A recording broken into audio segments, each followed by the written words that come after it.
ওং নমো ভগবতে বাসুদেবায়। আজকের বিষয়টি গুরুত্বপূর্ণ হতে চলেছে। মাসটি হচ্ছে ফেব্রুয়ারি 2025, রাশি হচ্ছে মিথুন রাশি। মিথুন রাশির জাতক জাতিকাদের ক্ষেত্রে ফেব্রুয়ারি 2025-এ কিরূপ অর্থনৈতিক অবস্থা পেতে চলেছেন, শিক্ষা, স্বাস্থ্য, কর্ম, প্রেম, বিবাহ ও বিবাহিত জীবন নিয়ে আলোচনা করব। যেটুকু করব নিখুঁতভাবে করব, ধৈর্য সহকারে আপনারা ভিডিওটি দেখবেন। নমস্কার আমার প্রিয় দর্শক বন্ধুকে আমার আন্তরিক অভিনন্দন, শুভেচ্ছা ও ভালোবাসা জানাই। আমি আশা করি অনাদির আদি গোবিন্দের অশেষ করুণায় আপনারা সকলেই কুশলে আছেন। আমি কারো ব্যক্তিগত জন্মছক বা ন্যাটাল চার্ট নিয়ে বিচার বিশ্লেষণ করছি না। ঠিক ফেব্রুয়ারি 2025-এ গ্রহ সন্নিবেশের মাধ্যমে আমি বিচার এবং ফলাদেশ করব। যেটুকু করব নিখুঁতভাবে করব, সেটি হবে আপনাদের এ মাসের গাইডলাইন। এরপরে গ্রহ সন্নিবেশে যাওয়ার পূর্বে এই মিথুন রাশিটি রাশিচক্রের তৃতীয়তম রাশি। এই রাশির অধিপতি গ্রহ বুধ, বিদ্যা ও বুদ্ধির কারক গ্রহ। এই রাশির ক্ষেত্রে শনি, শুক্র এবং রবি, মিত্রকারক গ্রহ বৃহস্পতি এই রাশিতে কিন্তু দুর্বল হয়ে থাকে। আমি আচার্য কমল শাস্ত্রী প্রত্যেক বুধবার এবং শুক্রবার সন্ধ্যে 8:30 এই চ্যানেলেই লাইভ অনুষ্ঠান নিয়ে উপস্থিত হই। ঠিক ওই সময় আমাকে ফোন করলে আপনাদের নিজেদের ভাগ্য বিষয়ে জানতে পারবেন। তাছাড়া বিভিন্ন ধরনের ভিডিও আপলোড করে থাকি, সেগুলি পাওয়ার জন্য আমার চ্যানেলটিকে সাবস্ক্রাইব করে বেল আইকনে ক্লিক করে রাখুন। যখনই আমি লাইভ অনুষ্ঠান বা যে কোনো ভিডিও আপলোড করলে আপনাদের কাছে নোটিফিকেশন পৌঁছে যাবে। ঠিক ফেব্রুয়ারি 25-এ গ্রহর পজিশন এইরকম। মেষ রাশিতে দেখুন কোনো গ্রহ অবস্থান করছে না। বৃষ রাশিতে বৃহস্পতি বক্রতার মাধ্যমে অবস্থান করছে রোহিণী নক্ষত্রে, যেটি নবতারা চক্রে বদ নক্ষত্র, এবং 5ই ফেব্রুয়ারি বক্রতা ত্যাগ করবে। ঠিক 4-5 দিন নিউট্রাল থাকার পরেই ফলদান করার ক্ষমতা বৃহস্পতির মধ্যে চলে আসবে। ঠিক মঙ্গল অবস্থান করছে আপনাদের রাশিভাবে বক্রতার মাধ্যমে এবং পুনর্বসু নক্ষত্রে, যেটি নবতারা চক্রে বিপদ নক্ষত্রে কিন্তু মঙ্গল অবস্থান করছে এবং বক্রতা ত্যাগ করবে 25শে ফেব্রুয়ারি। ঠিক 2-3 দিন পরে নিউট্রাল থাকার পরে ফলদান করার ক্ষমতা চলে আসবে মঙ্গলের মধ্যে। কেতু অবস্থান করছে কন্যা রাশিতে উত্তর ফাল্গুনী নক্ষত্রে, যেটি নবতারা চক্রে বিপদ নক্ষত্রে রয়েছে, এবং রবি এবং বুধ ঠিক অবস্থান করছে মকর রাশিতে আপনাদের রাশি সাপেক্ষে অষ্টম ভাবে, এবং বুধ রয়েছে শ্রবণা নক্ষত্রে, যেটি নবতারা চক্রে পত্তারি নক্ষত্রে, এবং ঠিক 8ই ফেব্রুয়ারি মকর রাশিতেই ধনিষ্ঠা নক্ষত্রে প্রবেশ করবে, এবং ঠিক ধনিষ্ঠা নক্ষত্রের মাধ্যমে কুম্ভ রাশিতে 12ই ফেব্রুয়ারি প্রবেশ করবে, এবং এখানেই 15ই ফেব্রুয়ারি শতবিশা নক্ষত্রে, যেটি নবতারা চক্রে বদ নক্ষত্রে প্রবেশ করবে বুধ, এবং ঠিক 23শে ফেব্রুয়ারি কুম্ভ রাশিতেই পূর্ব ভাদ্রপদ নক্ষত্রে প্রবেশ করবে। পূর্ব ভাদ্রপদ নক্ষত্রের মাধ্যমে 28শে ফেব্রুয়ারি মীন রাশিতে প্রবেশ করবে। বুধ এই মাসে 3টে রাশিতে অবস্থান করতে চলেছে। 1 মকর রাশি, 2 কুম্ভ রাশি, 3 হচ্ছে মীন রাশিতে অবস্থান করতে চলেছে, এবং রবি অবস্থান করছে ঠিক মকর রাশিতে শ্রবণা নক্ষত্রে। 7ই ফেব্রুয়ারি ধনিষ্ঠা নক্ষত্রে মকর রাশিতে প্রবেশ করবে। নবতারা চক্রে ধনিষ্ঠা নক্ষত্রটি রবির ক্ষেত্রে বিপদ নক্ষত্র, এবং ধনিষ্ঠা নক্ষত্রের মাধ্যমে 13ই ফেব্রুয়ারি কুম্ভ রাশিতে প্রবেশ করবে, এবং ঠিক 20শে ফেব্রুয়ারি শতবিশা নক্ষত্রে প্রবেশ করবে রবি, যেটি আপনাদের কুম্ভ রাশিতে, এবং শনি অবস্থান করছে বৃহস্পতির নক্ষত্রে কুম্ভ রাশিতে, এবং শুক্র অবস্থান করছে ঠিক মীন রাশিতে, এবং পূর্ব ভাদ্রপদ নক্ষত্রে 2 ফেব্রুয়ারি শুক্র উত্তর ভাদ্রপদ নক্ষত্রে প্রবেশ করবে, যেটি নবতারা চক্রে শুক্রের ক্ষেত্রে বদ নক্ষত্র। রাহু অবস্থান করছে মীন রাশিতে, এবং মীন রাশিতে উত্তর ভাদ্রপদ নক্ষত্রে। উত্তর ভাদ্রপদ নক্ষত্রটি রাহুর ক্ষেত্রে নবতারা চক্রে বিপদ নক্ষত্রে অবস্থান করছে। নবতারা চক্রে বিপদ নক্ষত্র বদ এবং পত্তারি নক্ষত্রে অবস্থান করলে সেই গ্রহটি ফলদান করার ক্ষমতা কিন্তু হ্রাস পায় এবং অশুভ ফলদান করে থাকে। এরপরেই আমি চলে আসবো। প্রথমে কিন্তু আমি রাশি ভাব নিয়ে কিন্তু আলোচনা করব, কারণ রাশি ভাবই বলবে এই মাসের ক্ষেত্রে আপনারা কতটা পজিটিভ রেজাল্ট পাবে। শুধু বলে দিলাম যে আপনারা এই হবে ওই হবে তাই হবে, কিন্তু রাশিভাব যদি দুর্বল থাকে, অর্থাৎ ধরুন জাতক শরীর অসুস্থতার কারণে হসপিটালাইজেশন হয়ে আছে, আমি যদি বলি যে এই মাসে এত ফল পাবেন, তাহলে সেই ফলটা কি পাবেন? তাহলে রাশিভাব যদি দুর্বল থাকে দুর্বল ফল পেতে বাধ্য, রাশিভাব যদি সবল থাকে সবল ফল পেতে বাধ্য। রাশিভাবেই দেখুন অবস্থান করছে মঙ্গল, যে মঙ্গল এই রাশিতে, তার গৃহটা হচ্ছে মঙ্গলের ক্ষেত্রে একটা শত্রু কারক গৃহ। মঙ্গল বক্রতার মাধ্যমে রয়েছে, নবতরা চক্রে বিপদ নক্ষত্রে রয়েছে, এবং বক্রতা ত্যাগ করবে 25শে ফেব্রুয়ারি। কিন্তু তাহলে এখানে মঙ্গল যে অগ্নিকারক গ্রহ, এবং অগ্নিকারক গ্রহ একাদশপতি এবং ষষ্ঠপতি, ষষ্ঠ ভাব জ্যোতিষশাস্ত্রে রোগ ভাব বা জ্যোতিষশাস্ত্রে ষষ্ঠ ভাবকে অশুভ ভাব বলে ধরা হয়ে থাকে। তাহলে অশুভ ভাবের অধিপতি গ্রহ রাশিভাবে গিয়ে অবস্থান করছে, এবং যেটি নবতরা চক্রে বিপদ নক্ষত্রে অর্থাৎ বৃহস্পতির নক্ষত্রে, সেই বৃহস্পতি কিন্তু দ্বাদশ ভাবেই কিন্তু আসীন। তাহলে রাশিভাব দ্বাদশ ভাব, দুটো ভাব, ষষ্ঠ ভাব কানেক্টেড, তার সঙ্গে একাদশ ভাব। হ্যাঁ, দ্বাদশ ভাব একাদশ ভাবের সঙ্গে যুক্ত হলেও যে মঙ্গল অগ্নিকারক গ্রহ, বায়ু রাশি, যেটা মিথুন ঘরটি বায়ুর কারক ঘর, বায়ু রাশিতে বসা মানে অগ্নিকে জ্বলতে সাহায্য করা। তাহলে যদি অশুভ থাকে সেই অশুভ ভাবেই কিন্তু আগুনটা ছড়িয়ে পড়বে, যদি শুভ থাকে তাকে একটা জায়গায় কনজাক্ট করে রাখার চেষ্টা করবে। তাহলে মঙ্গল এই জায়গায় আপনারা নিজেরাই বলুন যে কতটা শুভ ফল দান করবে। এবং এই যে রাশিপতি গ্রহটি বুধ, সেই বুধ কিন্তু রাশি সাপেক্ষে অষ্টম ভাবে কিন্তু আসীন, অষ্টম ভাবে আসীন মিত্র গৃহে, মানে শনির গৃহে। শনির সঙ্গে বুধের সম্পর্ক, শুক্রের সঙ্গে বুধের সম্পর্ক, কারণ এরা হচ্ছে একই ক্যাটাগরির প্ল্যানেট, এরা হচ্ছে ধ্বংসজ্ঞাপক গ্রহ। অষ্টম ভাবে বসা মানে এখানে বুধ অবস্থান করছে 12 তারিখ পর্যন্ত মকর রাশিতে। যে যাই বলুক না কেন, অষ্টম ভাবে বসা মানে বাধা বিপত্তি কিছু না কিছু দেবেই, কারণ অষ্টম ভাবে বুধ অবস্থান করা মানেই তার রাশিভাব বা লগ্ন ভাব তার বেদ ভাব। সেই কারণে 12 তারিখ পর্যন্ত নানান দিক দিয়ে আপনারা সমস্যার শিকার কিন্তু অতি অবশ্যই হবেন, কারণ মঙ্গলও ওখানে বর্তমানে যে রাশিভাবে বসে থাকলেও অশুভ রয়েছে।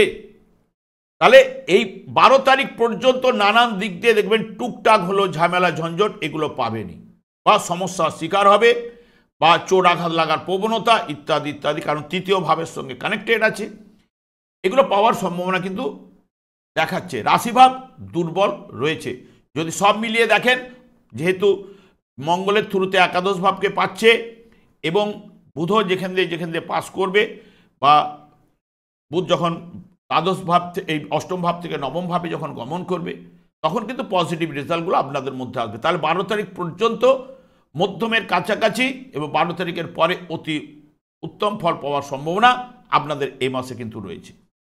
এই জায়গাতে 3টে জাতক জন্মগ্রহণ করেছে, কারণ নক্ষত্র হচ্ছে এখানে 3টি রয়েছে। যেমন ধরুন এখানে রয়েছে মৃগশিরা নক্ষত্র, আদ্রা নক্ষত্র, পুনর্বসু নক্ষত্র। তাহলে এই যে মৃগশিরা নক্ষত্রে যে সকল জাতক জাতিকারা জন্মগ্রহণ করেছেন, তাদের ক্ষেত্রে কি হচ্ছে, এই 1 আর ষষ্ঠ ভাব, একাদশ ভাব পেলেও দেখুন ষষ্ঠ ভাব তো পেয়েছে, তারা কিছুটা বাধা বিপত্তি বা তাদের মধ্যে শারীরিক দিক দিয়ে টুকটাক ট্রাভেল বা দুর্বলতা কিছু না কিছু প্রকাশ পাবেই। কারণ ষষ্ঠপতি রোগ শত্রুতা বৃদ্ধি ইত্যাদি ইত্যাদি বিচার্য, সেই গ্রহটি এখানে বসে একাদশ পতিও বসে রয়েছে, এবং মঙ্গলও বৃহস্পতি নক্ষত্রে দ্বাদশ ভাবেরও নির্দেশক, সপ্তম ভাবেরও নির্দেশক, এবং তার সঙ্গে সঙ্গে কর্মভাবের নির্দেশক। এখানে যেটা বলতে যাচ্ছে যে শারীরিক টুকটাক ট্রাভেল বা অর্থনৈতিক জায়গা বলুন, যে কোনো দিক দিয়ে যে মৃগশিরা নক্ষত্রের জাতক জাতিকারা মধ্যম বা মধ্যমের কাছাকাছি ফল পাওয়ার সম্ভাবনা এ মাসে রয়েছে। এরপরে আদ্রা নক্ষত্রে যে সকল জাতক জাতিকারা জন্মগ্রহণ করেছেন, তাদের ক্ষেত্রে দেখুন আদ্রা নক্ষত্রের অধিপতি গ্রহ রাহু, সেই রাহু কিন্তু 10ম স্থানে কেন্দ্রভাবে আসীন এবং বিপদ নক্ষত্রে থাকলেও রাহু রয়েছে উত্তর ভাদ্রপদ নক্ষত্র, যেটি হচ্ছে শনির নক্ষত্র। সেই শনিদেব নবমভাবে আসীন, কারণ শনি আপনাদের ক্ষেত্রে শুভকারক। তাহলে রাহু আপনাদের ক্ষেত্রে যারা জন্মগ্রহণ করেছে তাদের ক্ষেত্রে কিন্তু শুভ, কিন্তু আপনাকে মাথায় রাখতে হবে শুভ বলেই আমি কিন্তু বলছি, কিন্তু আপনার জন্মছকে রাহু শুভ ছিল কিনা সেটা কিন্তু দেখতে হবে। কারণ যদি রাহু আপনার জন্মছকে শুভ থাকে তাহলে এই সময় কিন্তু ভালো রেজাল্ট পাবেন, কারণ রাহু এই জায়গায় বসে টোটাল 12টা ভাবের মধ্যে 10টা ভাবকে নিজেই কন্ট্রোল করছে শুক্রের মাধ্যমে। তাহলে পজিটিভ রেজাল্ট কিন্তু এই মাসের ক্ষেত্রে আপনাদের পাওয়ার জায়গা কিন্তু রয়েছে। এবং যারা পুনর্বসু নক্ষত্রে যে সকল জাতক জাতিকারা জন্মগ্রহণ করেছেন, যেহেতু দ্বাদশ ভাবে রয়েছে সপ্তম দশম পতি, যারা কর্মের জায়গায় পাচ্ছিলেন না, বাইরের দিকে কর্মের জন্য চেষ্টা করুন, বাইরের দিকে কর্মের জায়গা তৈরি হওয়ার জায়গা কিন্তু আপনাদের আসবে এবং মধ্যমের কাছাকাছি বা মধ্যমের উপরে কিছুটা ফল আপনারা পাবেন। টোটাল মৃগশিরা নক্ষত্রে যারা জন্মগ্রহণ করেছেন তাদের ক্ষেত্রে মধ্যম এবং রাহুর নক্ষত্রে মৃগশিরা নক্ষত্রে জন্মগ্রহণ করলে মঙ্গল আপনার জন্মছকে কী অবস্থায় ছিল সেটা কিন্তু বিচার্য রয়েছে, কারণ মঙ্গল যদি শুভ থাকে তবে শুভ রেজাল্ট পাবেন, অশুভ থাকলে অশুভ রেজাল্ট পাবেন। এবং রাহুরও ক্ষেত্রে তাই, রাহু এখানে কিন্তু 10টা ভাবকে কন্ট্রোল করছে। রাহু তুললে আপনার যারা যারা জন্মগ্রহণ করেছেন আদ্রা নক্ষত্রে পজিটিভ রেজাল্ট পাওয়ার সম্ভাবনা রয়েছে, কারণ রাহু কিন্তু কেন্দ্রভাবে অবস্থান করছে এবং তার সঙ্গে সঙ্গে 10টা ভাবকে টোটাল কন্ট্রোলার করছে। তাহলে এখানে অনেকটা জায়গা সফলতা দেবে, এই কথা কিন্তু বলে যাচ্ছে। এবং পুনর্বসু নক্ষত্রের অধিপতি গ্রহ দ্বাদশভাবে বসে থাকলো, এই জায়গায় কিন্তু শুভ ফল দান করতে পারে না। এবং বৃহস্পতি আপনার ঘরে আসবে এবং আপনার ঘরে যদি আসো সেই রকম কিন্তু শুভ ফল কিন্তু আপনারা বৃহস্পতির মাধ্যমে কিন্তু পাবেন না। কারণ দেখবেন প্রত্যেকটা ভাব তার অপোজিট ভাবটাকে ডিনোট করে থাকে। কারণ দেখুন প্রত্যেকটা ভাব বলতে বুধের যে ঘরগুলো রয়েছে সব অপোজিটে বৃহস্পতির ঘর। দেখুন এইখানে এই যে কন্যা রাশির অপোজিট ঘরটি ঠিক মীন রাশি, আর মিথুন রাশির অপোজিট ঘরটা ঠিক ধনু রাশি। দেখুন অপোজিট ঘর, তাহলে তার কিন্তু ডিস্টার্ব করবেই, এটা মাথায় রাখতে হবে। কারণ দ্বাদশভাবে বসে রয়েছে বৃহস্পতির পুনর্বসু নক্ষত্রে, মধ্যম বা মধ্যমের কাছাকাছি ফল পাওয়ার সম্ভাবনা আপনারা পেতে পারেন। এই হলো রাশিভাব। এইবার চলে আসবো কিন্তু অর্থনৈতিক অবস্থা আপনাদের কিরূপ হতে চলেছে, যেটি মেন জায়গার। কারণ অর্থনৈতিক জায়গার অধিপতি গ্রহ হচ্ছে চন্দ্র। চন্দ্র আপনার চন্দ্র মানেই হচ্ছে মন, চন্দ্র মানেই, আর এই রাশিটা হচ্ছে জলরাশি। জল এক জায়গায় স্থির থাকতে পারে না। আপনি জল কচুপাতায় ধরুন, জলটা দেখবেন ঢল ঢল করবে, জল এক জায়গায় স্থির থাকতে পারে না। এইবার জলরাশি আপনার অর্থকারক গ্রহ। এবং দেখবেন এই যে সকল জাতক জাতিকারা জন্মগ্রহণ করেছেন মিথুন রাশির ক্ষেত্রে বা মিথুন লগ্নের ক্ষেত্রে, তাদের এটা লক্ষ্য রাখবেন যে আপনারা কোন তিথিতে জন্মগ্রহণ করেছেন, সেটাও কিন্তু আপনাদের মাথায় রাখতে হবে। কারণ অর্থ যে দেখছে সেই হচ্ছে চন্দ্র। এবার তিথি অনুযায়ী চন্দ্র কিন্তু সবল আছে না দুর্বল আছে সেটা বুঝতে পারে, কার নক্ষত্রে রয়েছে সেটা তো আছেই, কিন্তু ম্যাক্সিমাম সেই গ্রহটি দুর্বল আছে কিনা আগে জানতে পারবেন।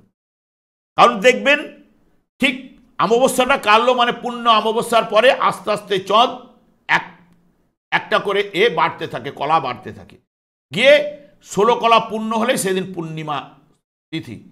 পূর্ণিমা থেকে আবার আস্তে আস্তে করে কিন্তু চন্দ্রের প্রকোপ কিন্তু অন্ধকারের দিকে প্রবেশ করতে থাকে। সেই কারণে আপনাদের অর্থনৈতিক মিথুন রাশি বা মিথুন লগ্নের জাতক জাতিকাদের ক্ষেত্রে অর্থনৈতিক জায়গাটা নানান দিক দিয়ে ট্রাভেল অনেকেই কিন্তু ভোগ করে থাকে। সেই কারণে তিথিটা আপনাদের মাথায় নিতে হবে, আপনারা শুক্লপক্ষে জন্মগ্রহণ করেছেন না কৃষ্ণপক্ষে কোন তিথিতে, তাই দুর্বল সেই মতো আপনারা কিন্তু বুঝতে পারবেন। তার সঙ্গে সঙ্গে কোন নক্ষত্রে বসে রয়েছে আপনার রাশিপতি, তাহলে এই জায়গায় তো রাশিটা রয়েছে, এখানে 3টে নক্ষত্র রয়েছে। তাহলে আপনাদের রাশিপতি 3টা নক্ষত্রের মধ্যে কোন নক্ষত্র, তাহলে আপনার 3টে নক্ষত্র আপনারা বুঝতেই পেরে গেলেন যে 3টে নক্ষত্রের মধ্যে আপনারা জন্মগ্রহণ করেছেন।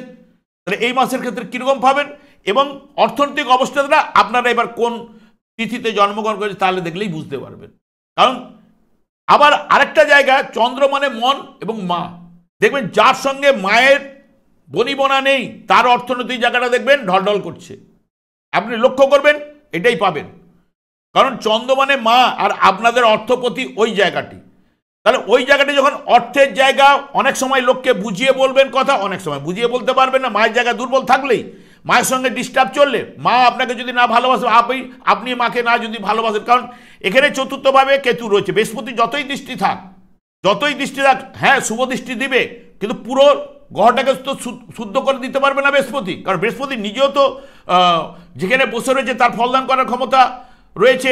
ডিস্টার্ব, আমি শুধু বলে দেবো বৃহস্পতি এই জায়গায় বসে রয়েছে, ভালো জায়গা দিয়ে যাবে, এগুলো এইরকম। রাহুরা এখানে দৃষ্টি পড়ছে কিন্তু এই ঘরটার উপরে, এই ঘরটার উপরে রাহুর দৃষ্টি পড়ছে, তাহলে এইগুলো তো কিছুটা হলেও ড্যামেজ করবে এই ঘরটাকে। মায়েরও দেখবেন শারীরিক টুকটাক চাপ অম্বল গ্যাসে মা এখন দেখবেন ভুগছে, গাঁঠের সমস্যা, হাড়ের ব্যথা ইত্যাদি ইত্যাদিতে ভুগছে, এবং উচ্চ রক্তচাপ ইত্যাদি ইত্যাদিতে ভুগছে দেখবেন মাও। তাহলে অর্থনৈতিক জায়গাটা কি হচ্ছে এবার আপনারা বুঝতে পারলেন। আপনার তিথিটা দেখে নেবেন, যদি দেখেন যে অমাবস্যার পরে পরে জন্মগ্রহণ করছেন, এবার কত কলা দ্বিতীয় তিথি হলে তাহলে দেখবেন অন্ধকার আছে আপনার। যদি দেখেন যে দশমী তিথি, তাহলে অনেকটা পজিটিভ রয়েছে। 16 কলা 10 কলা পাওয়া মানেই তার মধ্যে অনেকটা পজিটিভ রেজাল্ট আসবে। এই তিথিটা আপনাকে মাথায় রাখবেন। আবার যেই না পূর্ণিমা আরম্ভ হয়ে যাবে তখন কিন্তু অন্ধকারের দিকে চলছে চন্দ্র, এবার ঠিক লাস্টের দিক করে দেখবেন, ঠিক অমাবস্যার 4-5 দিন আগে থেকে প্রচণ্ড চন্দ্র ডিস্টার্বে থাকবে। সেখানে অর্থনৈতিক জায়গাটা কি হতে চাইছে এটা আপনারা কিন্তু বুঝতে পারলেন, কারণ অর্থনৈতিক জায়গা ঠিক চন্দ্র এখানে যেরকম পজিশনে থাকবে আপনাদের ক্ষেত্রে সেই পজিশন অনুযায়ী, এবং আমি এখানে বলেও গেলাম যে যে নক্ষত্রে এরকম মাঝারি ফল পাবেন, তাহলে অর্থনৈতিক জায়গাটা এইরকম হবে, কারণ চন্দ্র যেহেতু আপনাদের এই জায়গাটাতে বসে রয়েছে। এবার তৃতীয়ভাবে চলে যাচ্ছি, এবং বাক শক্তি দেখবেন, বাক শক্তিও ঠিক ওই রকম। যখন অমাবস্যার আশপাশে জন্মগ্রহণ যারা করবে দেখবেন, এখানে যখন রবি সমেত চন্দ্র যারা জন্মগ্রহণ করেছে মিথুন রাশি জাতক জাতিকাদেরকে দেখবেন অনেক ট্রাভেল ভোগ করতে হয়, ভোগ করতেই হবে, কারণ চন্দ্রের সঙ্গে বুধের পজিটিভ রেজাল্ট দেয় না। এবার হ্যাঁ, যদি অনেক সময় কখন এখানে যদি চন্দ্র ঢুকে যায় এবং রবিও রয়েছে অমাবস্যা তিথিতে, যদি চন্দ্র ঢুকে যায়, চন্দ্র রয়েছে আপনার রাশিপতিতে, তখন কিন্তু পজিটিভ রেজাল্ট কিন্তু পাবেন। চন্দ্র বুধ একসঙ্গে থাকলে, কারণ দ্বিতীয় তৃতীয় পতি চন্দ্র বুধ একসঙ্গে থাকলে, বা চন্দ্রের সপ্তমে বুধ থাকলে, বুধের সপ্তমে চন্দ্র থাকলে, এদের ক্ষেত্রে কিন্তু তখন ওই 2.5টা দিন আপনাদের ক্ষেত্রে পজিটিভ রেজাল্ট কিন্তু পাবেন, এটা মাথায় রাখবেন। এবার তৃতীয়ভাবে তৃতীয় ভাব এবং দ্বিতীয় পতিও দেখুন অষ্টম ভাবে বসে রয়েছে। ভাই বোন তৃতীয় ভাব থেকে সাহস আগ্রহ, হ্যাঁ, বা এই জায়গাটা প্রথম দিকটা একটুখানি কিছুটা, প্রথম 12 দিন একটু হলেও ডিস্টার্ব পাবেনি, কারণ প্রথমে থাকবে রবি থাকছে মাত্র 7 দিন মতো শ্রবণা নক্ষত্রের পরেই কিন্তু ধনিষ্ঠা নক্ষত্রে প্রবেশ করে যাবে। ধনিষ্ঠা নক্ষত্রে প্রবেশ করে গেলেই তখন 1-3-8-এর ভাইয়ের সঙ্গে একটা বনিবনার জায়গা একটু ডিস্টার্ব আসবেই, কারণ রাশিভাবে বসে রয়েছে মঙ্গল, এবং তৃতীয় পতিও অষ্টম ভাবে, এবং অষ্টমে যখন মঙ্গলের নক্ষত্রে 1-3-8-এর ভাইব্রেশন যখনই দেবে, তার সঙ্গে মঙ্গলও তো আবার দ্বাদশ ভাবে বসে রয়েছে 1-3-8-এর ভাইব্রেশনের কারণে, বা 1-3-8-12 কানেকশনের জন্য। ওই সময়টা কিন্তু মঙ্গলের নক্ষত্রে মানে রবি থাকা মানেই এই যে 7 তারিখে প্রবেশ করবে ধনিষ্ঠা নক্ষত্রে, এই 7 তারিখ থেকে 12 তারিখ পর্যন্ত এই সময়টা নানান দিক দিয়ে সমস্যার সৃষ্টি হবার সম্ভাবনা আসতে পারে। রাস্তাঘাট যানবাহন ইত্যাদি থেকে ছোটোখাটো দিতে পারে, কারণ রাশিপতি বা লগ্নপতি অষ্টমে কানেক্টেড, সে তো বাধা বিপত্তি দেবেই, কারণ 1-8-এর ভাইব্রেশনে বাধা বিপত্তি পেতে বাধ্য। তাহলে তৃতীয় ভাব থেকে ভাই বোন, এদের পরে যখনই 12-13 তারিখের পরে যখনই নবম ভাবে রবি বুধ প্রবেশ করবে, তখন থেকে পজিটিভ রেজাল্ট আপনাদের মধ্যে চলে আসবে। এডুকেশন, এরপরে চলে আসছে এডুকেশনের জায়গা, বা যারা যখনই বৃত্তিমূলক প্রতিযোগিতামূলক পরীক্ষা যারা দেবে, ঠিক 12-13 তারিখের পরে কিন্তু পজিটিভ রেজাল্টগুলো আপনাদের মধ্যে আসবে। পজিটিভ রেজাল্ট ওই পরেই কিন্তু আসবে। প্রথম 12 তারিখ পর্যন্ত আপনাদের কিছু না কিছু ডিস্টার্ব চলবে, এবং অনেকের ক্ষেত্রে ঠিক 12 তারিখের ক্ষেত্রে পজিটিভ রেজাল্ট দেবে। ঠিক চতুর্থ ভাবে রাহুর দৃষ্টি পড়ে রয়েছে, বৃহস্পতির দৃষ্টি পড়ে রয়েছে, মঙ্গলের দৃষ্টি পড়ে রয়েছে। চতুর্থ ভাবে যে গ্রহটি বসে রয়েছে কেতু রয়েছে উত্তর ফাল্গুনী বিপদ নক্ষত্রের নবতরা চক্রে, যে তৃতীয় ভাবের অধিপতি এখন অষ্টম ভাবতে পাস করছে। তাহলে প্রথমের দিকে যারা পাড়া প্রতিবেশীর সঙ্গে বলুন, বা যারা পড়তে বসলে একাধিকবার উঠে যাওয়া বলুন, এইগুলো কিন্তু পড়াশোনা যারা বাড়ি থেকে করছে তাদের ক্ষেত্রে ডিস্টার্ব। মায়ের শারীরিক টুকটাক ট্রাভেল বলুন, এগুলো দিতে বাধ্য, বা মায়ের সঙ্গে বনিবনার জায়গাটাও কিন্তু দেবে না অনেক সময়। বৃহস্পতি এখানে অ্যাডজাস্ট করার চেষ্টা করবে, কারণ একটা শুভকারক গ্রহ পুরো মাত্রায় অশুভ হয়ে যেতে পারে না, কিছুটা হলো শুভ রেজাল্ট দেওয়ার চেষ্টা করে। কিন্তু এই বৃহস্পতিও কিন্তু ক্যান্সার কিন্তু আনে, যার কোনো অ্যান্সার নেই। এখন অনেকটা আমাদের চিকিৎসা জগৎ উন্নতির কারণে এখন হয়তো পজিটিভ রেজাল্ট কিছুটা পাচ্ছে, কিন্তু বৃহস্পতির দ্বারা ক্যান্সার, যেরকম আমার বৃহস্পতি যেরকম ভালো ফল দেবে আর খারাপ ফল দিলে কিন্তু মারাত্মক খারাপ হয়ে যায়। সেই কারণে বৃহস্পতির দৃষ্টি থাকলেও চতুর্থভাবে, এবার চতুর্থভাবের অধিপতি গ্রহ বলছে সপ্তম ভাবের নির্দেশক নতুন আবহাওয়া নতুন পরিবেশে মানুষ হওয়ার জন্য। দ্বাদশভাবে বসে বৃহস্পতি এই কথাই বলছে, কারণ সপ্তম ভাব নতুন আবহাওয়া নতুন পরিবেশে মানুষ হওয়ার জন্য। যারা বিদেশে পড়ছে, বাইরের দিকে পড়ছে, তাদের ক্ষেত্রে পজিটিভ রেজাল্ট, বা তারা পজিটিভ রেজাল্ট পাবেন। এবং লগ্নে এবং চতুর্থ ভাবের সঙ্গে নির্দেশক যারা টেকনিক্যাল লাইন, বৃত্তিমূলক শিক্ষা ইত্যাদি ইত্যাদি জায়গাটা করছে, কারণ রাহুও রয়েছে, রাহু শুক্র যুক্ত রয়েছে, রাহুও দশমভাবে বসে চতুর্থ ভাবকে দৃষ্টি দিচ্ছে, তারাও রাহু রিপ্রেজেন্ট করছে বৃহস্পতিকে, শুক্র ওখানে যুক্ত হওয়া, শনি নক্ষত্রে থাকা টেকনিক্যাল লাইন বা এখানে কম্পিউটার রিলেটেড ম্যানেজমেন্ট কোর্স, এই শিক্ষাগুলোর ক্ষেত্রে, বা যারা বাইরের দিকে পড়াশোনা করতে যাচ্ছেন বা বিদেশে চাকরির জায়গাটা এই সময় কিন্তু প্রশমিত করবে বাইরের দিকে। এই জায়গাটা কিন্তু চতুর্থ ভাব থেকে এটা বলছে। কিন্তু চতুর্থ ভাব আপনারা যে জায়গায় বাড়ি করে রয়েছেন ম্যাক্সিমাম দেখবেন ডিস্টার্বে রয়েছে, তাই আপনার সন্তানেরা আপনার কথা কিন্তু অনেকটাই কিন্তু মানছে না, এটাও মাথায় রাখবেন। বা আপনি এক কথা বলবেন, আপনার সন্তানরা আপনার কথা শুনবে না, একটা ব্যাপারটা থাকবে। এই গেল চতুর্থ ভাব। চতুর্থ ভাব থেকে যানবাহন, গাড়ি ইত্যাদি ইত্যাদির বিচার্য, গৃহ সম্পত্তি ইত্যাদি ইত্যাদির বিচার্য। যারা এই সময় বাড়ি করতে যাবে, যেহেতু তৃতীয় ভাবের নির্দেশক হয়ে যাচ্ছে, প্রথম যে এই সময়টা পর্যন্ত 12 তারিখ পর্যন্ত যদি আপনারা বাড়ি করতে যান বাধার সৃষ্টি হবে, পাড়া প্রতিবেশী থেকে একটা বাধা পাবেন। তাছাড়া আপনার যেহেতু বুধ জ্ঞাতিকারক গ্রহ, তাহলে জ্ঞাতি থেকে শত্রুতা সৃষ্টি হতে পারে, আর মঙ্গলের দৃষ্টি পড়ে রয়েছে। যারা বাড়ি করতে যাবে এই সময় তারা একটুখানি দেরি করে বা কাউকে একটু দেখিয়ে বাড়ি করার চেষ্টা করুন, তাদের জায়গাটা ভালো হবে। এই গেল চতুর্থ ভাব। এবং যানবাহন ক্রয়ের দিকটাও কিন্তু যতটাই পারবেন একটুখানি পিছিয়ে যাওয়া ভালো, কারণ রাহুর সঙ্গে শুক্র যুক্ত হওয়া, এখানে শুধু 10টা ভাব রাহুর দ্বারাই কিন্তু নিয়ন্ত্রিত। মেনলি এই যে রাশি ভাব এবং তৃতীয় ভাব, এই দুটো ভাব ছাড়া টোটাল 10টা ভাবকে রাহুর দ্বারা কন্ট্রোল হয়।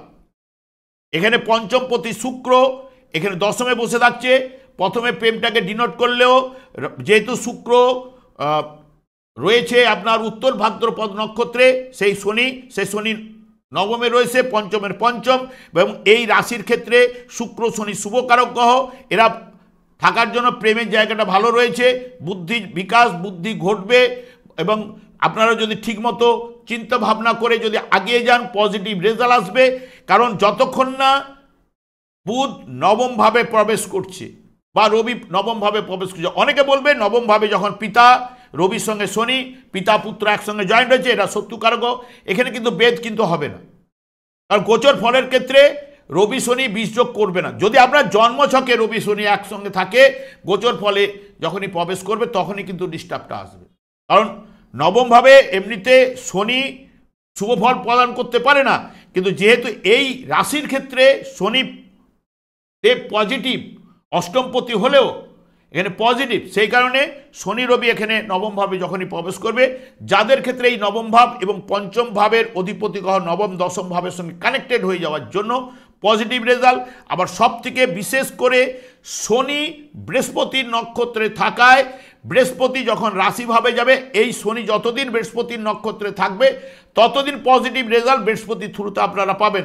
তাছাড়া কিন্তু পাবেন না। বৃহস্পতি যতক্ষণ আপনাদের এই রাশিভাবে যাবে, কিন্তু রাশিভাবে গেলে এই রাশির ক্ষেত্রে বৃহস্পতি প্রবেশ করলে সেরকম স্ট্রং ফল দিতে পারে না। কিন্তু শনি যেহেতু আপনাদের ক্ষেত্রে শুভকারক, শনি যতদিন বৃহস্পতির নক্ষত্রে থাকবে ততদিন কিন্তু পজিটিভ রেজাল্ট আপনারা কিন্তু পাবেন, কারণ নবম ভাবের সঙ্গে দশম ভাব কানেক্টেড বা যুক্ত হয়ে যাচ্ছে। তাই নিয়ে আপনাদের কর্মের জায়গা হাইলাইট হবে এবং নানান দিক দিয়ে যেখানে ভাগ্য, এখানে সাপোর্ট পাবেন, ভাগ্য উন্নতি হবে।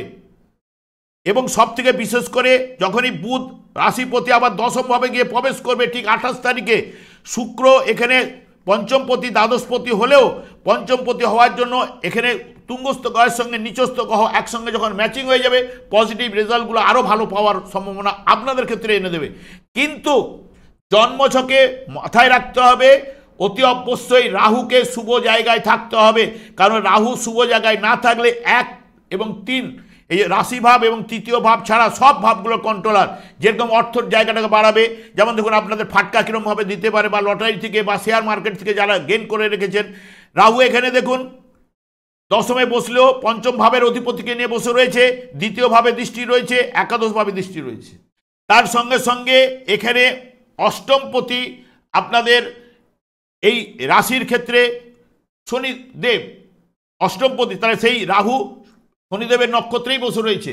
তাহলে এখানে দেখুন 2, 5, 8, 11 পুরো কানেক্টেড, 2, 5, 8, 11, 12 এবং যেরকম 5, 8, 12 এই যে রাহু শুক্র এখানে যদি দেখা যায় যে মাইনাস সাইনে বসে রয়েছে, এটা ভালো, এখানে তুঙ্গস্থ ভালো। রাহুর দ্বারা যদি পীড়িত হয়, যদি জন্মছকে যদি পীড়িত অবস্থায় থাকে, অশুভ নক্ষত্রে থাকে, তাহলে শুক্র ড্যামেজ থাকছে। এখানে রাহুর সঙ্গে জয়েন্ট হওয়া মানে রাহুকে খারাপ করার চেষ্টা করবেই আরও। তাহলে অনেকের ক্ষেত্রে দেখবেন বদনাম হয়ে যাওয়া, কর্মের জায়গায় বদনাম হয়ে যাওয়া, সেরকমও কিন্তু আনতে পারে। এই জায়গাগুলো সতর্কতা অবলম্বন। যাদের দশা অন্তর্দশা প্রত্যন্ত দশা যদি পারমিট করে পজিটিভ থাকলে তাহলে কিন্তু ভালো জায়গা পাবেন। যাদের ক্ষেত্রে যদি নেগেটিভিটি থাকে তারা কিন্তু নেগেটিভ ফল পেতে বাধ্য। কিন্তু কারণ আমি তুঙ্গস্থ থাকলে তুঙ্গস্থ ভালো ফলটাকে নেব, আর যখন খারাপ থাকবে খারাপ জায়গাটা তাহলে খারাপ ফলটা নেব, নিতে হবেই তাকে, এটা মাথায় নিতে হবে। কারণ এই শুক্র রাহু এই মাসের ক্ষেত্রে ভালো রোল করবে প্রত্যেকের ক্ষেত্রে, প্রত্যেকটা রাশির ক্ষেত্রে। কারণ রাহুর দ্বারাই প্রত্যেকটা ভাব, 10টা ভাব টোটাল রাহুর দ্বারাই নিয়ন্ত্রিত। তাহলে রাহু যদি যার জন্মছকে ভালো থাকবে পজিটিভ রেজাল্ট পাবে, বা রাহুর দশা অন্তর্দশা প্রত্যন্তদশা চললে। আর যদি দেখা যায় যে রাহুর দশা অন্তর্দশা প্রত্যন্তদশা চলছে না, অন্য কারো দশা চলছে, যদি রাহু পজিটিভ কিছুটা হলে পজিটিভ রেজাল্ট আসবে, নাহলে অশুভ থাকলে অশুভ রেজাল্ট দেবে। তার নক্ষত্র যদি শনিরও নক্ষত্র চলছে, শনিরও যেহেতু নক্ষত্রে বসে রয়েছে, শনিরও দশা অন্তর্দশা চললে, কারণ এই ক্ষেত্রে শনি এবং শুক্র আপনাদের পজিটিভ থাকতে হবে। রাহু যদি পজিটিভ থাকে তারা বাম্পার জায়গাটা পাবে, অর্থনৈতিক জায়গা থেকে আরম্ভ করে সব জায়গাটাই। এবং যদি এরা ডিস্টার্বে থাকে অলরেডি ডিস্টার্ব দেবে। এবার চলে আসছি পঞ্চম ভাব নিয়ে একটু আলোচনা করলাম। পঞ্চম ভাবে তাহলে এখানে দেখ ফাটকা লটারি ইত্যাদি আসার জায়গা, সন্তানের সঙ্গে সুসম্পর্ক, কারণ এখানে প্রেমেও সম্পর্ক ভালো থাকলে সন্তানের সঙ্গে সুসম্পর্ক, সন্তানের জায়গা ভালো হবে ইত্যাদি ইত্যাদি। কারণ রাহুর একাদশভাবে দৃষ্টি রয়েছে, রাহু নবম একাদশ ভাবের সঙ্গে কানেক্টেড রয়েছে, নবম দশমের দ্বাদশ ভাব নবম ভাবকে পাচ্ছে, তাহলে পজিটিভ রেজাল্ট আনার জায়গাটা কিন্তু রয়েছে। এবং পঞ্চম ভাব রোগ থেকে নিরাময় সেটাও কিন্তু আনবে, কারণ সেই টোটাল কিন্তু রাহুর দ্বারাই তো নিয়ন্ত্রিত। দেখুন ষষ্ঠ ভাব রাহুর দ্বারাই নিয়ন্ত্রিত, বেশ এখানে শুক্রযুক্ত হয়েছে, তাকে রোগ থেকে নিরাময় দেবে। রোগগুলো এলে দেখুন এই ষষ্ঠ ভাবটা পড়েছে ঠিক একদম পেট থেকে নিচের দিকের অঙ্গ, জেনেটিক অর্গান এই জায়গাটা থেকে বিচার্য। এবং মঙ্গল এখানে বসে রয়েছে, মঙ্গল হচ্ছে ব্লাড সার্কুলেশন ইত্যাদি ইত্যাদি। এই যেমন অনেকের ক্ষেত্রে এখানে আগুন নিয়ে যদি আপনার, যেহেতু আমি অগ্নিকারক গ্রহ বলে গেলাম, মঙ্গল এখানে যখন বসে থাকা মানে অগ্নিকারক গ্রহ বসে রয়েছে, তাহলে আগুন নিয়ে যারা কাজকর্ম করেন তারাই সাবধান, ইলেকট্রিক নিয়ে যারা কাজ করেন তাদের মধ্যে সাবধান।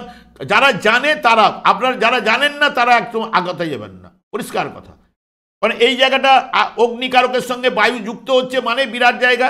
ষষ্ঠ ভাব এখানে যেহেতু বসে হচ্ছে, ব্লাড সার্কুলেশনের উপর সমস্যা, অ্যালার্জি কোনো গ্রুপের প্রবলেম, এই যে নার্ভিং বুধের কানেক্টেড, বৃহস্পতি কানেক্টেড, পেটের সমস্যা বা মূত্রাশয়ের সমস্যা, এইগুলো পেটের থেকে নিচের দিকে মূত্রাশয় মঙ্গল, এইগুলো রিলেটেড অ্যালার্জি কোনো গ্রুপের প্রবলেম, এইগুলো কিন্তু শারীরিক দিক দিয়ে টুকটাক ট্রাভেল ভোগ করতে হবে, তবে বড় ধরনের কিছু নিয়ে যাবে না।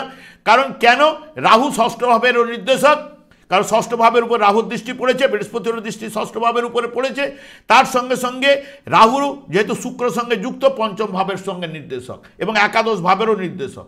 তাহলে পঞ্চম একাদশ রোগ আসলে রোগ থেকে নিরাময়, এগুলো কিন্তু বলে যাচ্ছে।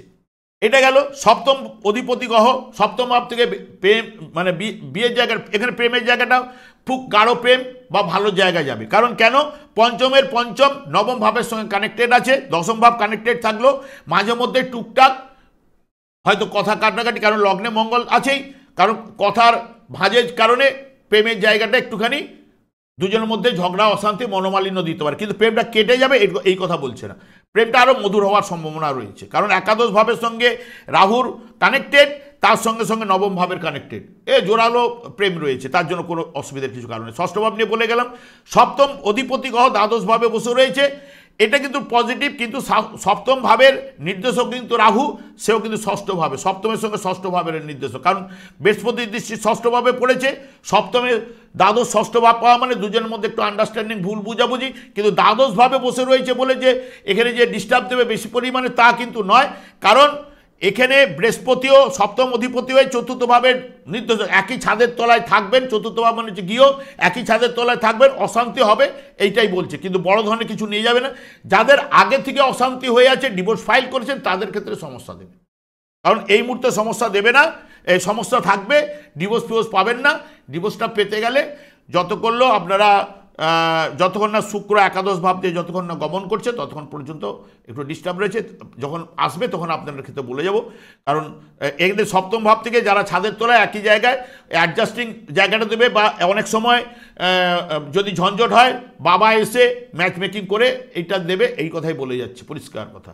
এরপরে চলে যাচ্ছি অষ্টম ভাব। অষ্টম ভাব থেকে আমি তো বললাম ফাটকা একটা আসার আছে, প্রথম দিকটা একটু ডিস্টার্ব চলবে 12-13 তারিখ পর্যন্ত, তারপরে কিন্তু আপনাদের ডিস্টার্বগুলো কেটে যাবে এবং তারপরের দিকটা পজিটিভ রেজাল্ট আপনারা পাবেন। অষ্টম নবম ভাবে তো শনি রয়েছে ভাগ্যের জায়গায়, যখনই রবি এসে প্রবেশ করবে, তৃতীয় পতি এসে, তৃতীয় অধিপতি গ্রহ সেই রবি যখন এখানে প্রবেশ করবে তখন থেকেই কিন্তু তৃতীয় ভাবের সঙ্গে যারা তৃতীয় ভাব থেকে যে সাহস, আগ্রহ, পড়াশোনার প্রচেষ্টা, এইসব জায়গাগুলো বাড়তে বাধ্য, ভাইদের সঙ্গে সম্পর্ক তৈরি হবে ভালো। রবি যখন এখানে প্রবেশ করবে, শনি এখানে যুক্ত হলেও যে বিষযোগ সৃষ্টি করবে তা না, অনেকে এই কথা বলবে বিষযোগ সৃষ্টি করে একচার, কারণ আমি দেখছি যেটা সেটাই বলবো। এবং পেদ মানে বাধা, তাহলে শনির সঙ্গে বাধা যদি সৃষ্টি হতো তাহলে বিষযোগটা হতো, কিন্তু এখানে বাধা রবি পুত্র পিতা পুত্রের গোচর ফলের ক্ষেত্রে, যদি আপনার জন্ম মুহূর্তকালীন ওই জায়গায়, যদি অন্য জায়গায় যেখানে রবি শনি বিষযোগ করে বসে রয়েছে, এখন বিষযোগ সৃষ্টি হয়েছে, ওই জায়গাটাকে ডিস্টার্ব দেবে, নাহলে গোচর ফলের ক্ষেত্রে ডিস্টার্ব দেবে না। ধরুন এখানে রবি গেছে, ওই মুহূর্তে কোনো জাতক জন্মগ্রহণ করলো, মিথুন রাশিরই জাতক ধরুন, মানে যে ডেটে গেল, ধরুন 13 তারিখে যাবে, ওখানে 13 তারিখ কি 14 তারিখে একজন জাতক জন্মগ্রহণ করলো, তাহলে ঠিক চারটা তো এরকমই থাকবে, ওখানে রবি শনি বিষযোগ করে বসেই থাকবে। তাহলে রবি শনি ওখানে যখন বিষযোগ করে বসে থাকবে, যখন অন্য সময় গোচর ফলের জায়গায় যাব তখন কিন্তু ওই জায়গাটা ডিস্টার্ব দেবে, কিন্তু এই যে গোচরে ঢুকেছে বলে ডিস্টার্ব দেবে তা নয়, ভাগ্য উন্নতি ওই সময় থেকে আপনাদের লাইফের জায়গাটা পজিটিভ রেজাল্ট পাবেন, কিন্তু অর্থনীতির জায়গাটা আপনাদের চিরকাল একটা জায়গায় আপনারা মাথায় রাখবেন, আপনাদের অর্থপতি হচ্ছে চন্দ্র, জলরাশিতে বসে বা জলরাশির অধিপতি গ্রহ, জল কখনো স্থির থাকে না। আপনাদের যেরকম চন্দ্র কোন জায়গাটা, যারা পূর্ণিমা তিথিতে জন্মগ্রহণ করেছে দেখবেন তাদের অর্থনীতির জায়গাটা অনেকটাই পজিটিভ রয়েছে, দেখবেন পজিটিভ রয়েছে তাদের, এবং মায়ের সঙ্গে সম্পর্ক ভালো রয়েছে। এবং যারা দেখবেন অমাবস্যায় জন্মগ্রহণ করেছে, অমাবস্যায় তখন তো চন্দ্র ডাউন মানে হয়েই রয়েছে, ওই জায়গায় যারা অমাবস্যায় দেখবেন তাদের ক্ষেত্রে অর্থনৈতিক ট্রাভেলটা ভালোই চলে, দেখবেন তারা এই মুহূর্তে কিন্তু মাইনাসে আছে যারা অমাবস্যায় জন্মগ্রহণ করছে, লক্ষ্য করলেই বুঝতে পারবেন। এবার ভাগ্যের জায়গায় ভাগ্য এবারে সাপোর্ট পাবেন, ভাগ্য উন্নতি হবে, পজিটিভ রেজাল্ট পাবেন। কর্মের জায়গা দশম ভাব থেকে কর্ম, দশম ভাবে যেহেতু রাহু শুক্র, এবং শুক্র এই রাজ্য মানে এই রাশির ক্ষেত্রে পজিটিভ, এখানে যেটা বলছে এখানে ব্যবসা যারা দূরবর্তী জায়গায়, কারণ এর অধিপতি গ্রহ দ্বাদশভাবে বসে, যেহেতু দ্বাদশভাবে বসে যারা দূরবর্তী জায়গায় মাল সাপ্লাই করেন বা বিদেশি কোম্পানিদের সঙ্গে যারা যুক্ত রয়েছেন তাদের ক্ষেত্রে পজিটিভ রেজাল্ট পাবেন। যারা বাইরের দিকে কর্মে যারা যেতে চাইছিলেন এই মুহূর্তে গেলে পজিটিভ রেজাল্ট আসবে, বা বাইরে উন্নতি যারা রয়েছেন তাদের ক্ষেত্রে পজিটিভ রেজাল্ট আসবে। এডুকেশনের জায়গাটা বাইরে যারা করছেন তাদের ক্ষেত্রে ভালো, এবং কর্মের যোগ, চাকরির যোগ এই মাসে ভালো মতো রয়েছে। একাদশপতিও এখানে রাশিতে বসে রয়েছে, একাদশভাবেও দৃষ্টি রয়েছে রাহু, যেটা সফলতা আনতে গেলে মঙ্গল এই রাশির ক্ষেত্রে কিছুটা দুর্বল, এবং দ্বাদশভাবে তো রয়েছে বৃহস্পতি। এমনিতে দ্বাদশভাব নিয়ে এগুলো তো আলোচনা করেওছি, আজকে আর দীর্ঘায়িত করছি না। তবে টোটাল আপনাদের ক্ষেত্রে যেটা বলছে সেটাই আমি আপনাদের তুলে ধরলাম, কারণ এখানে যেটুকু বিচার্য, যেটা গোচর ফলে যে অনুযায়ী বিচার্য সেই মতোই আমি করে গেছি। এবার কতটা আপনারা এই মাসে ফল পান আপনারা নিজেরাই দেখুন, আমি আর দীর্ঘায়িত করছি না। তবে আপনাদের যেহেতু শনি এবং শুক্র পজিটিভ রেজাল্ট বা সব সময়ের ক্ষেত্রে শুভকারক গ্রহ, কারণ শুভকারক গ্রহ শুভ স্থানে থাকলে শুভ ফল পাবে। আপনারা মুহূর্তকালীন জন্মকালীন যদি দেখেন এটা মুহূর্তকালীন বিচার, এবং জন্মকালীন যদি আপনাদের শনি এবং শুক্র ভালো থাকে তারা অতি অবশ্যই এই সময়ে ভালো রেজাল্ট অতি অবশ্যই কিন্তু পাবেন। আমি আর দীর্ঘায়িত করছি না। যদি আপনারা মনে করেন শুক্রের জন্য, শুক্রকে ভালো করার জন্য যদি আপনাদের জন্মছকে অশুভ থাকে, আপনারা এই যে আমরা যে রান্নার জায়গায় দারচিনি বা দারুচিনি বলে কাঠের মতো যেটা, ওটা আপনারা সকালবেলা খালি পেটে সেবন করতে পারেন। যারা কালসর্পযোগ নিয়ে জন্মগ্রহণ করেছেন মিথুন রাশি বা মিথুন লগ্নে জাতক জাতিকারা, তারা 3টে তুলসী পাতা দাঁতে না লাগিয়ে গিলে খেতে পারেন। শনি হচ্ছে আপনাদের ভাগ্যপতি, সেই কারণে শনিকে ভাগ্য সাপোর্ট করার জন্য এই যুগে যুগধর্ম কৃষ্ণ নাম আপনারা জপ করুন, কারণ শনি দেব কৃষ্ণ ছাড়া কিছু বোঝেন না। সেই কারণে ওনার স্ত্রী ওনাকে অভিশাপ দিয়েছিলেন। আপনারা যদি মনে করেন এই যুগে যুগধর্ম হরেকৃষ্ণ মহামন্ত্র শ্রীচৈতন্য মহাপ্রভু গোলক বৃন্দাবন থেকে জীবকে উদ্ধার করার জন্য কিন্তু নিয়ে এসছে। সেই কারণে আপনারা আপনাদের ভাগ্যপতিকে স্ট্রং করার জন্য কৃষ্ণ নাম জপ করুন। অতি অবশ্যই আজকে রেজাল্ট পেলেন না, 2 বছর হলেও রেজাল্ট কিন্তু আপনাদের আসবে। আমি আচার্য কমল শাস্ত্রী প্রত্যেক বুধবার এবং শুক্রবার সন্ধ্যা 8:30 এই চ্যানেলে লাইভ অনুষ্ঠান নিয়ে উপস্থিত হই। ঠিক ওই সময় আমাকে ফোন করলে আপনারা নিজেদের ভাগ্য বিষয়ে জানতে পারবেন।